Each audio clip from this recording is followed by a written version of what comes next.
Hello and welcome to this new video. Today we will be discussing the Third Anglo-Maratha War.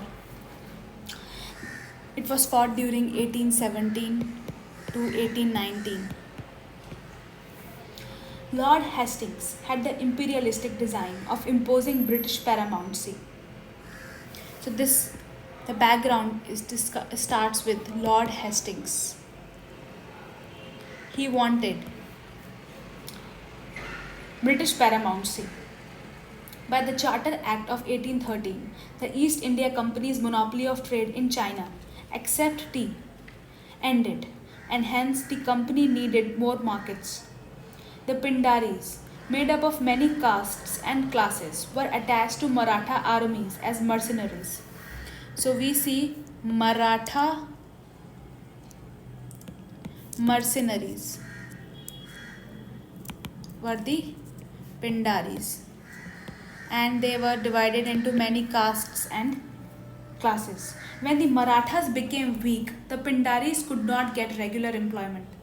As a consequence, they started plundering neighboring territories, including those of the company. The English charged the Marathas with giving shelter to the Pindaris. Pindaris leaders like Amir Khan and Karim Khan surrendered while Chetu Khan fled into the jungles. The Treaty of Bassein, described as a treaty with a cipher, wounded the feelings of the other Maratha leaders. They saw the treaty as an absolute surrender of independence. Lord Hastings' actions taken against the Pindaris were seen as a transgression of the sovereignty of the Marathas. They served to once again unite the Maratha Confederacy. A repentant Bajirao too made a last bid in 1817 by rallying together with the Maratha chiefs against the English in courts of the Third Anglo-Maratha War. So this is under the backdrop of Pindaris when they saw that the Britishers had taken an action against the Pindaris. All of this could be indicated in terms of falling sovereignty of the Marathas. Bajirao too rallied up with the company of other Marathas against the Britishers, and this war began. The Peshwa attacked the British residency at Pune. Appa Sahib of Nagpur attacked the residency at Nagpur, and the Holkar made preparations for war. But by then, the Marathas had lost almost all those elements which are needed for the growth of a power. The political and administrative conditions of all the Maratha states were confused and inefficient. After the death of Jashwantrao Holkar, Tulsi Bai, the Holkar's favorite mistress, came to the helm of affairs in Pune. Though a clever and intelligent woman, she could not administer the state properly because she was influenced by some unworthy men such as Balram Seth and Amir Khan. The Bhonsle at Nagpur and the Scindia at Gwalior had also become weak. So, the English, striking back vigorously, succeeded in not allowing the Peshwa to exert his authority again on the Maratha Confederacy. Result: the Peshwa was defeated at Khirki, Bhosle at Sita Buldi, and Holkar at Mahidpur. Some important treaties were signed again. They lost this battle. They were the Treaty of Pune with the Peshwa, the Treaty of Gwalior with the Scindias, and the Treaty of Mandsaur with the Holkars. In June 1818, the Peshwa finally surrendered and the Maratha Confederacy was dissolved. The Peshwaship was abolished. Peshwa Bajirao became a British retainer at Bithur near Kanpur. Pratap Singh, a lineal descendant of Shivaji, was made ruler of a small principality, Satara, formed out of the Peshwa's dominions. The question that comes to the mind is why the Marathas lost? Why the Marathas lost? There were several reasons for the Marathas' defeat by the English. The main reasons were as follows: inept leadership. The problem with the leadership. The Maratha state was despotic in character. The personality and character of the head of the state had a great bearing on the affairs of the state. But unfortunately, the later Maratha leaders, Bajirao II, Daulat Rao Scindia, and Jashwant Rao Holkar, were worthless and selfish leaders. They were no match for the English officials such as Elphinstone, John Malcolm, and Arthur Wellesley, who later led the English to conquer Napoleon.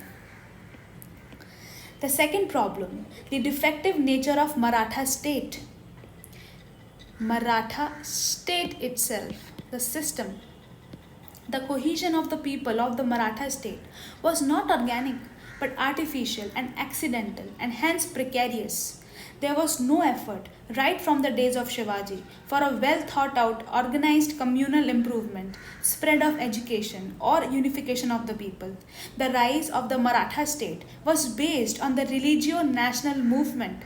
This defect of the Maratha state became glaring when they had to contend with the European power organized on the best pattern of the West.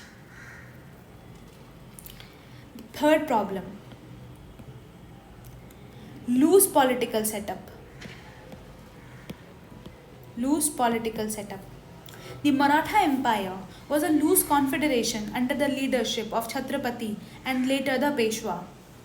Powerful chiefs such as the Gaikwad, the Holkar, the Scindia, and the Bhosle carved out semi independent kingdoms for themselves and paid lip service to the authority of the Peshwa.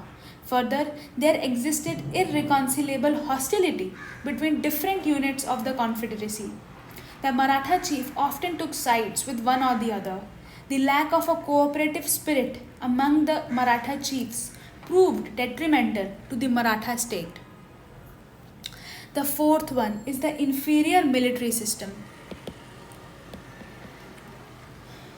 Though full of personal prowess and valor, the Marathas were inferior to the English in organization of the forces, in war weapons, in disciplined action, and in ineffective leadership.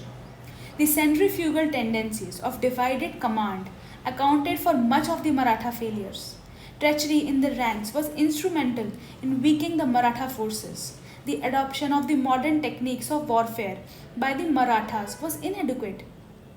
The Marathas neglected the paramount importance of artillery. Though the Pune government set up an artillery department, it hardly functioned effectively. The fifth one, unstable economic policy. The economic policy was unstable, it says.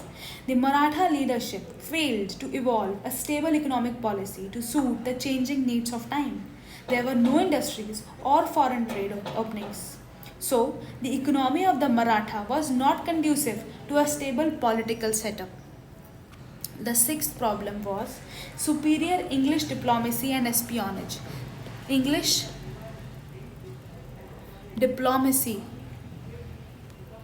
and espionage. The English had better diplomatic skill to win allies and isolate the enemy. The disunity among the Maratha chiefs simplified the task of the English. Diplomatic superiority enabled the English to take a quick offensive against the target. Unlike the Marathas' ignorance and lack of information about their enemy, the English maintained a well-knit spy system to gather knowledge of the potentialities, strengths, weaknesses, and military methods of their foes. The seventh, the progressive English outlook.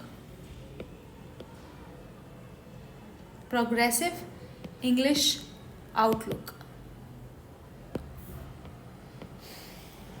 The English were rejuvenated by the forces of Renaissance, emancipating them from the shackles of the church. They were devoting their energies to scientific inventions, extensive ocean voyages, and steeped in and acquisition of colonies. Indians, on the other hand, were still steeped in medievalism marked by old dogmas and notions. The Maratha leaders paid very little attention to mundane matters of the state. Insistence on maintenance of traditional social hierarchy based on the dominance of the priestly class made the union of an empire difficult. In the end, it can be concluded that the English attacked a divided house which started crumbling after a few pushes. The divided house was not a power of the Britishers, rather, it was a weakness of the Marathas. This was about the Third Anglo Maratha War, which happened during 1817 to 1819 at the time of Lord Hastings, who won the British paramountcy. The Maratha mercenaries, the Pindaris, got fewer and fewer employment. They started looting the nearby territories of the Britishers, and the Britishers charged them. The Bajirao too had lost, and it also appeared as the declining sovereignty of the Marathas. The Treaty of Poona was signed with the Peshwas, the Treaty of Gwalior was signed with the Scindias, and the Treaty of Mandsaur was signed with the Holkars. But why did the Marathas fail? The first thing was inept leadership. There was no unity in the line of command. They had internal disputes which could not be resolved. The Maratha state itself was not an efficient system. The political setup was loose. The military was not as updated technologically. It didn't have the best kinds of ammunitions. The economic policy was not good. The Maratha state could not create new foreign trade avenues. The English diplomacy and espionage was very good. They had a very thoroughly set up spy network, and they kept full information about their enemies. The English had a progressive outlook after the Renaissance. They had been emancipated from the shackles of the church, whereas the Marathas were still living in the old dogmas and the medieval thinking, where they valued a social hierarchy much more than looking forward to the new times. And the eighth weakness, was on the part of the Marathas because they were a divided house and they could only fight after for a few pushes. So this was about the Third Anglo-Maratha War. We have already discussed, we started from the First Anglo-Maratha War and the emergence of Marathas because of the declining Mughal Empire. In the coming videos, we will be discussing the conquest of Sindh, Punjab and others. I hope you have liked this one. I hope you're doing well, and I pray to God, may Ma Saraswati help us all in our journey towards enlightenment and truth. Thank you so much for watching today's video. I'll be back with one more very soon.